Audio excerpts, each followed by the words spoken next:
Hello and welcome to your channel for business excellence tools and techniques. I'm Indu Singhal, your business transformation guide.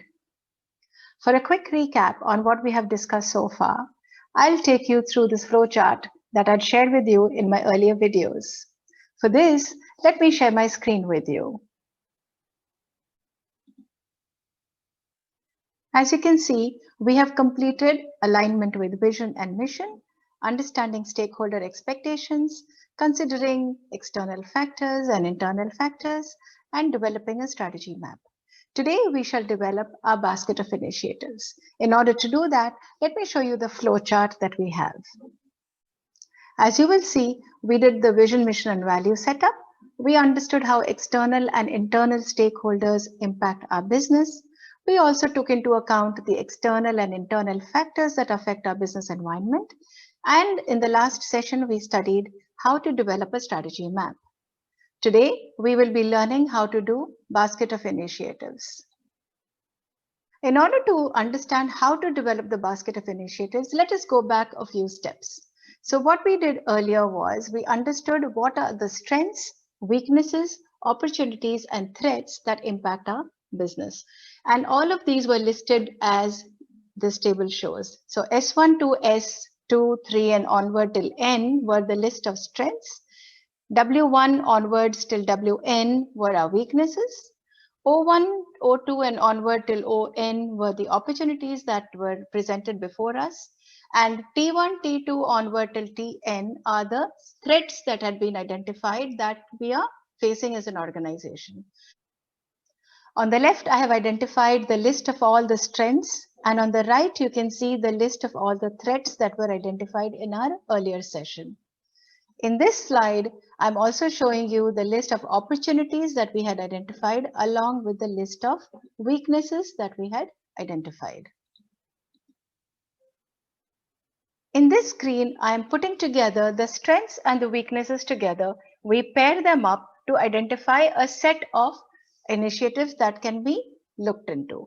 Likewise, I have another screen now which identifies the opportunities and the threats all together so that we can see what are the commonalities or the themes that run across the opportunities and threats and come out with some strategic insights. So this brings us to our strategy at a glance. In this example, I've only identified 4 different strategic inputs. The first being improving workforce efficiency. The second input is to improve process efficiency. Third being reducing operating cost. And the fourth one being improving customer experience. Now, in this session, what I'm going to do is drill this down further to understand how to create our basket of initiatives, assuming these strategic inputs. So we move now to the next slide. The first thing that we have to do is understand that quantification of your inputs is extremely important. So I've put down some targets, if you might want to call it that. So let's say we want to improve our workforce efficiency by 20%. We want to improve our process efficiency by 15%. We want to reduce our operating costs by 10% and improve customer experience by 25%. How do we go about doing this? Let's take one strategic input at a time. The first input that we have is improving workforce efficiency by 20%. Now, there are many methods to do this, and I have listed a few methods as pointers for you. So one is competency mapping. In order to do competency mapping, you have to develop a competency framework which suits the organization's objectives. So let's say, for example, you are looking at reaching a particular level of your business. In order to attain that level, you need to have certain competencies within the workforce. Now, this competency mapping helps us to develop the competencies of individuals in the organization to meet the organization's competency requirements. The second one is that training the workforce. Now, if you have to develop the competencies of people, you are first mapping everybody's competencies against the expected competencies at the organizational level. Once you've identified this, gaps start emerging. These gaps can be crossed or can be bridged by developing the workforce through training programs. So that's why the second initiative would be to train the workforce. Now imagine that you have trained workforce. You have competencies already built up, but you need to incentivize them so that they perform. There are many methods of doing that, but eventually you're developing what is called a rewards and recognition program. So some incentives can be monetary benefits and some of those will be non-monetary benefits. A combination of all of that is what is called the R&R program. R&R being rewards and recognitions. Once you have developed the incentive program for your workforce, you will identify that there will be a lot of people who have that special spark in them. For those people, it's a very good strategy to also develop their individual development plans. This helps to put them on a fast track and helps to develop your higher management skills. So this is about improving your workforce efficiency. Let us now move to the next point. So our next strategic input is improving our process efficiency. In order to develop that, I have identified 4 different methods. Remember, for each example, I'll be giving you up to 4 methods or 4 initiatives. The first one is review SOPs. What are SOPs? SOPs are nothing but standard operating procedures that every organization has to follow for every key process in the business. These SOPs enable you to become people independent and process driven. The second one is to go lean. So the second initiative that I have talked about over here is go lean. What do we mean when we say go lean? To go lean means to reduce waste. Let's say your process has 10 steps. Now, if you look at each and every step and examine the value that is derived from these steps, it will be seen that not all of these 10 steps are deriving any value for the end process.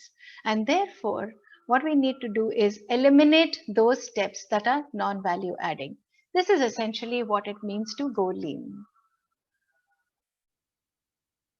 Should you be interested in exploring how to go lean, then please feel free to get in touch with me. You have my email address, my Instagram handle, and also my LinkedIn page. So feel free to get in touch with me for more details on how to go lean.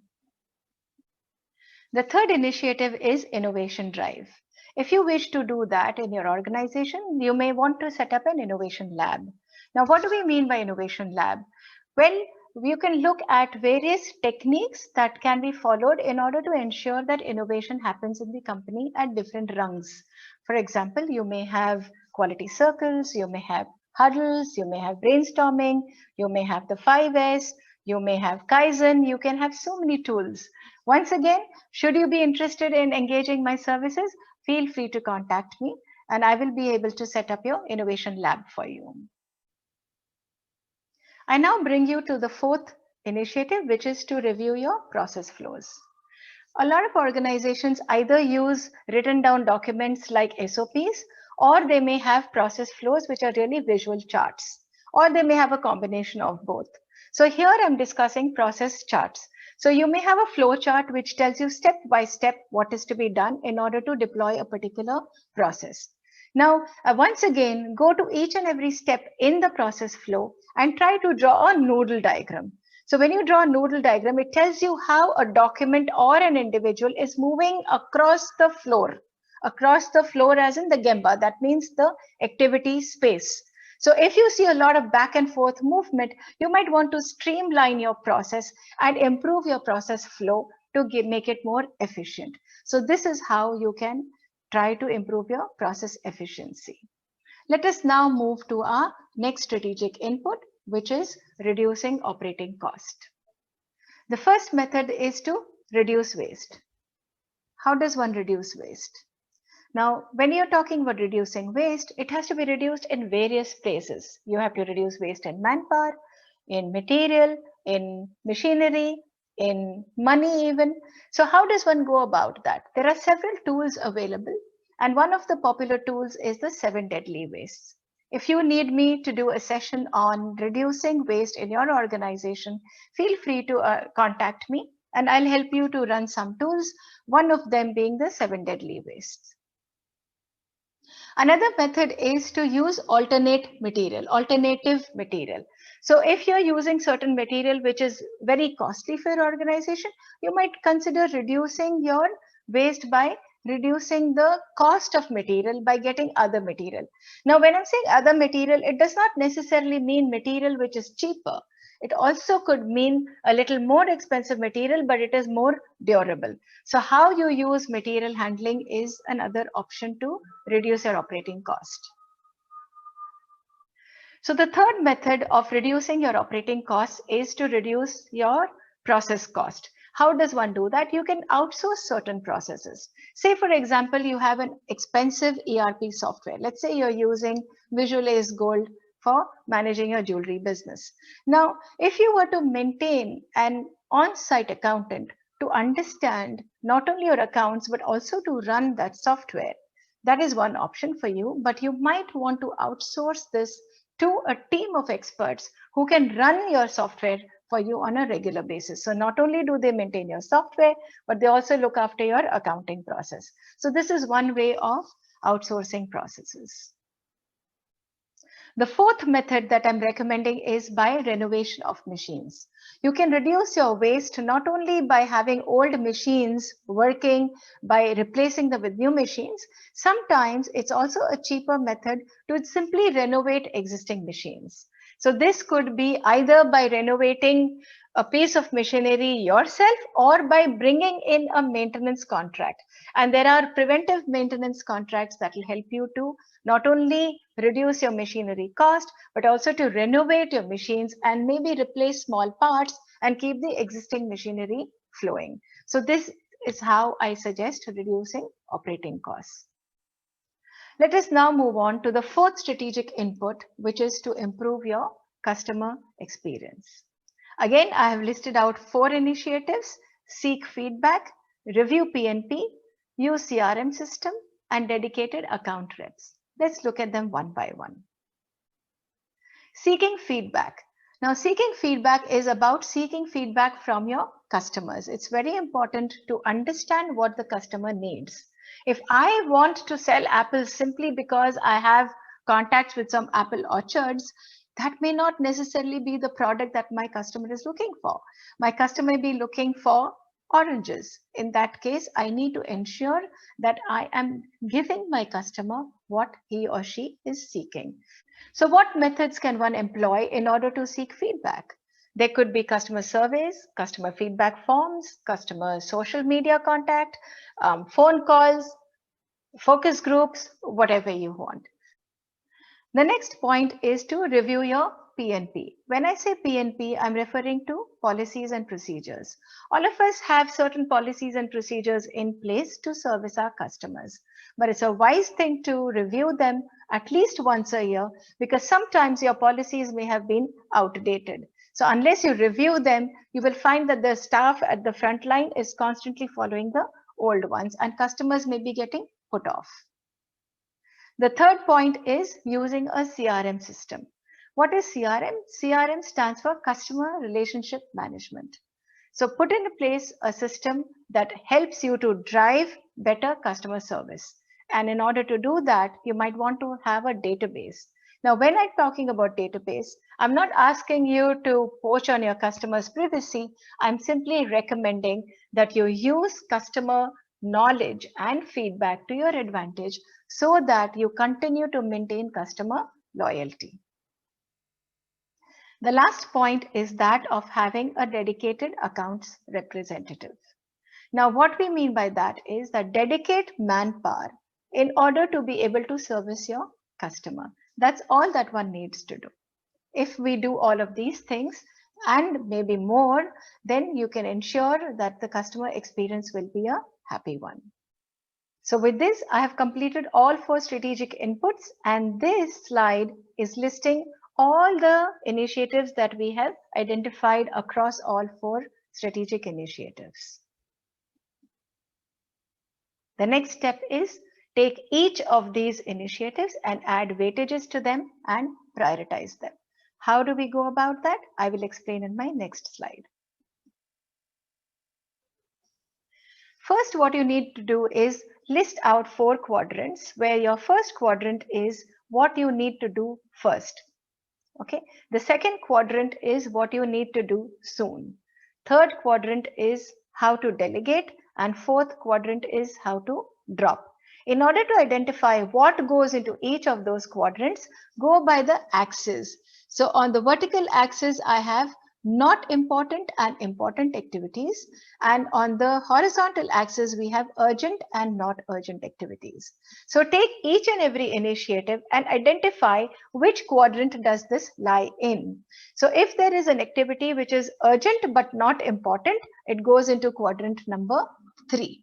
If there is an activity which is urgent as well as important, it goes into quadrant 1. And likewise, if there is an activity which is not urgent and also not important, you can drop that and put it into quadrant 4.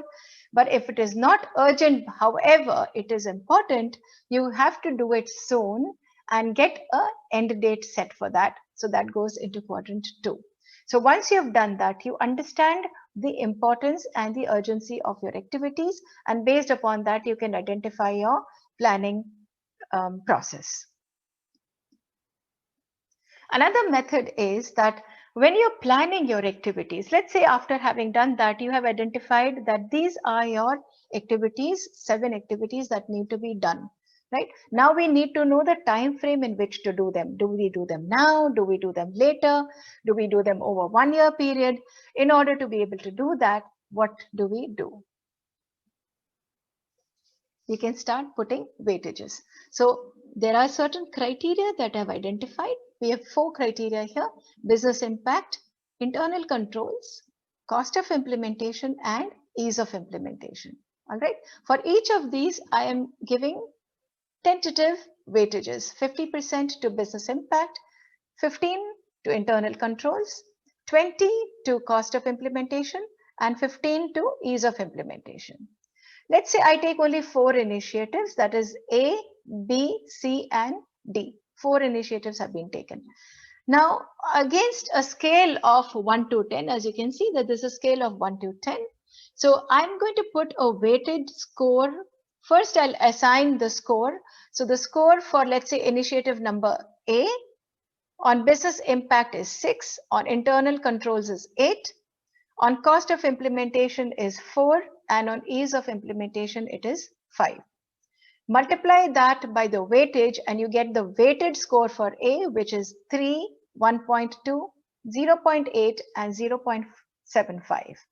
Add them up and it comes to 5.75.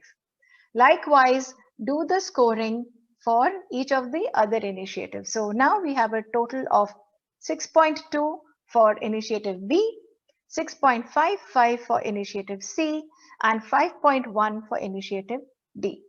When you add all of those scores, you have to identify which is your cutoff point. So I have said in this example that we go ahead with that particular initiative if the score exceeds 6. So in this example, you can see that initiatives B and C exceed 6. So we will keep these 2 initiatives inside our funnel of our strategy and discard initiatives A and D. So with this, I come to the conclusion of my video for today. Should you need any further inputs or advisory services, you may reach me via email on businessexcellence@indu@gmail.com. My Instagram handle is Indu65 and my LinkedIn address is linkedin.com/in/Indu Singhal Leading Business Transformation Consultant. So with this, I would like to end my session, but before I go, I'll give you some reading material. So today I share with you the HBR Guide to Managing Strategic Initiatives by the Harvard Business Review. Enjoy the book. It's a very nice downloadable book. In fact, I was able to download this for free, so you might want to do the same. So this is all from me for today. I hope you've enjoyed this session. Please like and share this video. To subscribe, please click the subscribe button and press the bell icon to know when the next video will be launched. So until next Monday, take care and stay blessed. This is Indu Singhal.